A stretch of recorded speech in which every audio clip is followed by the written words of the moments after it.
বরফ একদম টপে। আমাদের ড্রাইভার যে ছিল ও খুবই ভালো ছিল, আমাদের একদম টপ শিখরে নিয়ে চলে এসছে। এই দেখো বন্ধুরা, চারিদিকে বরফ আর বরফ। কেউ নেই, শুধু একটাই প্রবলেম হচ্ছে, নিঃশ্বাসের প্রবলেম হচ্ছে একটু। আর যারা বেসিক্যালি ফার্স্ট আসে তাদেরকে বলবো একটু দেখি শুনে হাঁটাচলা করতে, অক্সিজেনের অভাব হয় খুবই, তাই না দেবনাথ? কোনো অসুবিধা হচ্ছে? খুব ঠান্ডা এখানটায়, -2°C, খুব -2°C, চারিদিকে বরফ বরফ। তোমরা এলে খুব সাবধানে আসবে, যারা আসবে খুব সাবধানে আসবে। এই দেখো, নিঃশ্বাস নিতে একটু যদিও প্রবলেম হচ্ছে, বাট এখানে যে আনন্দটা রয়েছে, এই আনন্দর কাছে আসলে যত কষ্ট থাকুক না কেন কোনো কিছু মনে হবে না যে কষ্ট হচ্ছে।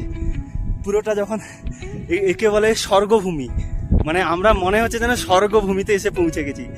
অসাধারণ অসাধারণ জিনিস। চারিদিকে চোখ গেলেই পাহাড় পাহাড়, আর প্রতিটা পাহাড়ের শিখরে বরফ জমে আছে। আমরা এক্ষুনি দেবনাথ ওখানে দেখাই, চল দেখি। সবাই ওখানে তো ওদের আগ্রহ থাকে যে অনেক সময় আমরা যখন জুন বা জুলাইতে আসি বরফ খুবই কম থাকে, আগস্টের দিকে মানে শীতকালের দিকে আসলে একটু বরফের সম্ভাবনাটা দেখা যায়। বাট আমরা এমন একটা সময় এসেছি বরফ দেখতে পেয়েছি। আমাদের সামনেই বরফ, আমি বরফে এই মুহূর্তে হাত দিতে যাচ্ছি।